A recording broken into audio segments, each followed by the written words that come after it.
বাজারে যে কোনো কেনা ফলের থেকে নিজের ঘরের গাছে, তাও আবার নিজের হাতে পাড়া যে কোনো ফল যেন একটু বেশিই স্বাদ লাগে। এর ভিতরে আছে একটা বড় কামরাঙা গাছ, যার ভিতরে ধরেছে অসংখ্য কামরাঙা। একদম ছোট্ট ছোট্ট নিচের ডাল থেকে একদম উপরের ডাল পর্যন্ত অসংখ্য কামরাঙা ধরেছে।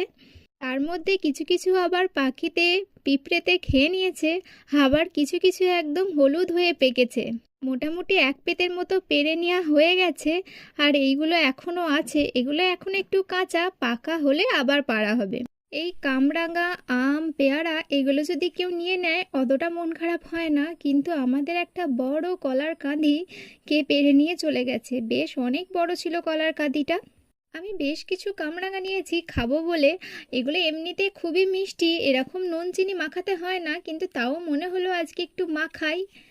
তারপর আমি এগুলোকে সরু সরু করে ছুরি দিয়ে কেটে নিয়েছি। এর মধ্যে দিয়েছিলাম ওই 1-1.5 চামচের মতো চিনি, খানিকটা বিট লবণ আর খানিকটা লঙ্কার গুঁড়ো। তারপরে চামচ দিয়ে মাখতে যাচ্ছিলাম, হচ্ছে না, ভালো করে হাতে করে মেখে নিয়েছি, ব্যাস একটুখানি রেখেছিলাম, তারপরে খেয়েছি। শুধু আমি একা খাইনি, সবাই অনেকজন মিলেই খেয়েছি।